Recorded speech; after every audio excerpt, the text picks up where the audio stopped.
So welcome to my YouTube channel. That's what we call The Good Life. Today I'm going to be talking about all the jobs you can be doing in the month of May in your home garden and on your allotment.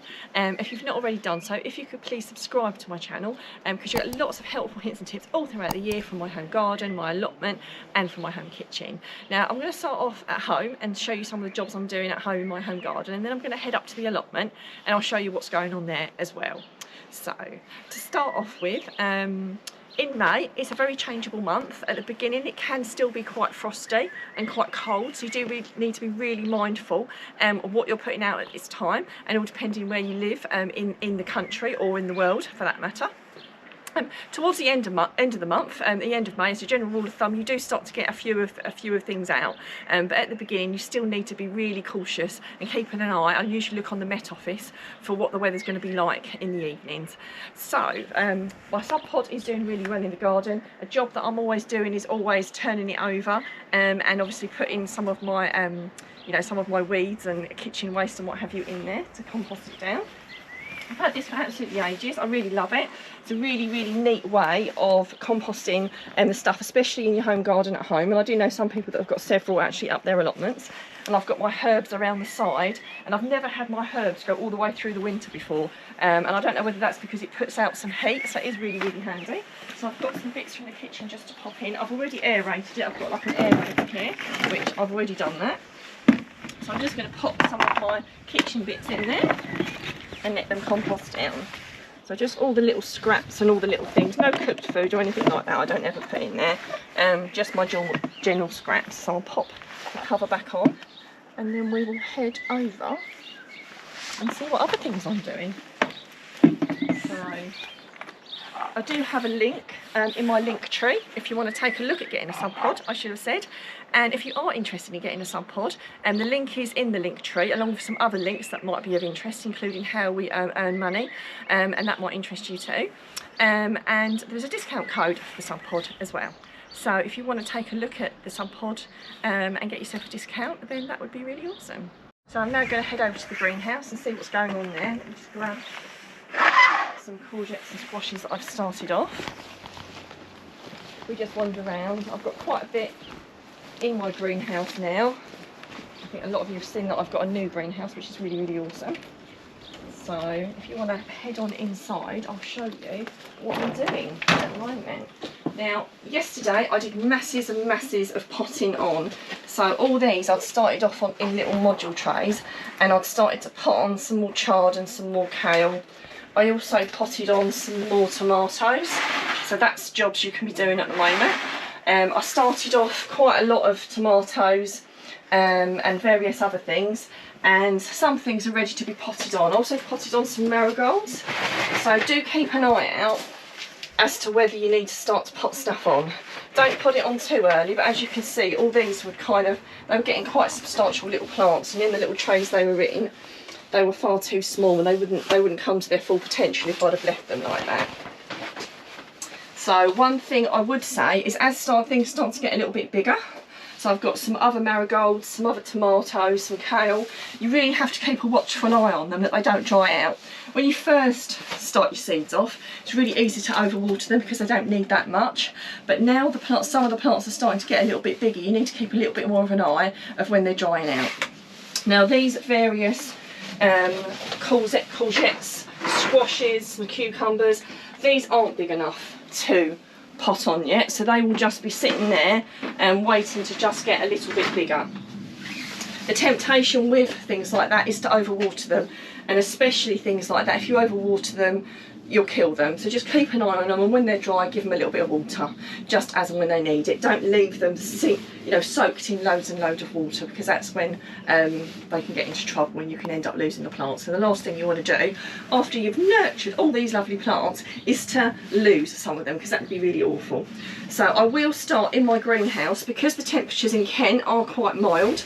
I am going to be putting some of my tomatoes out in my greenhouse, and one thing you do need to definitely keep an eye on even in your greenhouses, do keep an eye on the weather, all depending where you live. If it was really, really cold, even your greenhouse might not be warm enough, and I'd have to whip them indoors. So far, at the moment, I've been keeping a watchful eye on the temperatures, and I'm perfectly okay leaving them all out.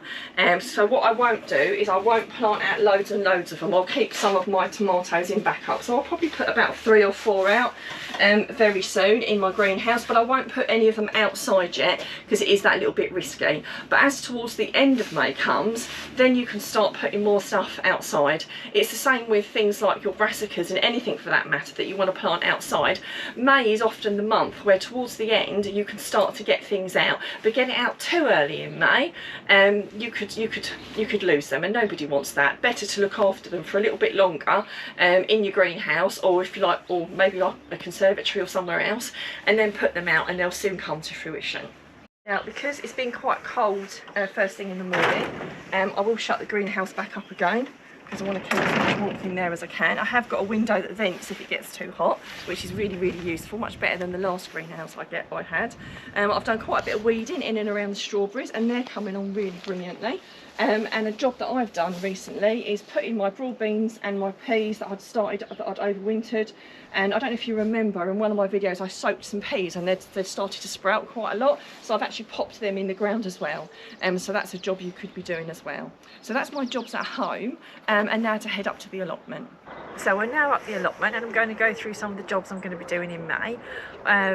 Now, lots and lots of weeding. We've had a ridiculous amount of rain in Kent over the last week, and one thing you can guarantee is that the weeds are going to absolutely go bonkers. So today I've been pulling up some of the nettles. Now obviously I could make a nice nettle tea with it, but I think I might have a little bit too many for tea, so I'm just going to have to put some of them on the composter. So that's going to be one of my jobs today, clearing the nettles. Just got a pair of very strong Brave gloves on. Best to try and get them when they're a bit smaller, because I'm pretty much putting, with some of them I'm pulling up the roots as well. You just have to try and keep them under control. There's no, you know, even a YouTuber gets more weeds than she would like, so there's plenty in there to go onto the composter, and plenty more for me to be getting on with after this video. So let's move down onto the allotment for some of the other jobs that I'm going to be doing. So probably not any more today. My day will be spent just getting some weeds up, or just the next hour. So something, obviously I'm filming this in April, but once May starts to progress, my potatoes, my 3 rows of potatoes that I've planted, will need earthing up at some point in May. As you can see, I've got the odd ones just peeping through there. I've got one there. I don't think I can see any others that are peeping through, but there will be more coming through, especially with all that rain, and that's a job in May that I will be doing. I'll be earthing up some of my potatoes. And if you've not already got some potatoes in, you need to be getting on with it. So that's a job you can be doing. Something else I'm doing is harvesting at the moment. So I don't know if you can see through here, I've got my Brussels have well and truly had it. I had a few off of them, but they never came to too much, unfortunately. My purple sprouting, on the other hand, I'm regularly harvesting that and getting quite a nice crop. My rhubarb up the top there, which you saw when we were talking about weeds, getting plenty of rhubarb. And at home in the greenhouse, I've got some microgreens and some salad that I'm harvesting at the moment. So there are some things that you can be eating at the moment. Not the biggest bounty of crops, but there's still some things you can be eating, and it won't be long and we'll have lots and lots of lovely things to eat. Now at the moment I've got most of my allotment covered, because obviously we're not planting stuff out, but as the month of May progresses and more towards the end of it, more things will start to be coming out. So those courgettes I showed you at home, I'll start to be putting some of those out towards the end of May, obviously being mindful of how cold it's getting. And if you're getting any brassicas, I've got some chard that I'll be getting out as well. There'll be lots of seeds coming out as May progresses as well, so there'll be lots and lots of things that you can actually be planting and sowing as the month progresses. But you do have to be really careful not to get it in too early in May because of the potential frost that you could get. So I've got my onions here. I've covered these. I don't know whether anyone else has done that, but I suffer with the birds pulling them out really a lot, actually. So normally, if I'm honest, I just poke them back in again. But this year, I thought I'd give it a go covering it and it's done the job really well. As you can see, those ones are doing really great over here, but this cover no longer needs to be on that, so that's something I can get off. There we go. So there'll be lots of other things you can start to get out as well.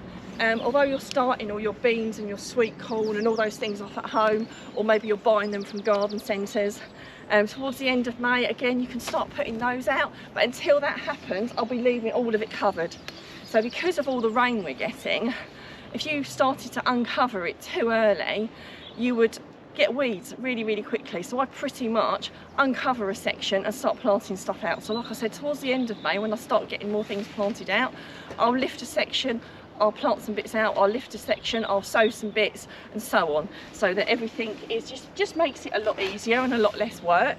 You know, because why would, you know, you've gone to the effort of clearing it all and covering it, and then you're just going to have to weed it all over again. If you've covered it and obviously you've not weeded it, definitely start lifting sections up and start digging in it and weeding it, but put the cover back down again. You know, so if you weren't ahead enough to have weeded it and dug it before you covered it, then do that and then cover it back up again. There's nothing wrong with that at all. But pretty much, I think, I haven't checked it all, most of mine has already been dug, so I'll only need a little bit of a loosen up and a bit of a rake over, and I'll be able to get my seeds in. There we go, so let's just lift that off. That's done a really good job, so the birds haven't pulled them out. I will need to give that a little bit of a weed, but that's actually not too bad at all. Something else, keeping an eye out for any pests, any bugs. If you have got broad beans out, then do check them for black fly and nip the tops out, or just, quite often I just rub the black fly off. That's something you can do. If you have already put out carrots and beetroot straight into the ground, you could thin those out. That's another job you could be doing. I mentioned earlier on in the video our link tree, so if you want to check out any of those things, you can see the link tree just to the left. And also in that link tree there's lots of links to other useful things. There's the link to the Subpod, there's the link to how you can, we basically work flexibly, and anyone can do it. So there's a link in there on how you can earn extra money if you want to live a lifestyle like we do. So I really hope you've enjoyed watching our video, and it's given you an idea of lots of things you can be doing in the month of May. I will of course do another tour, and you can watch that too a little bit later on to see how the month progresses. And I'd love to hear what you're up to, and as ever, if you've got any questions, do put them in the comments and we will get back to you and answer those questions.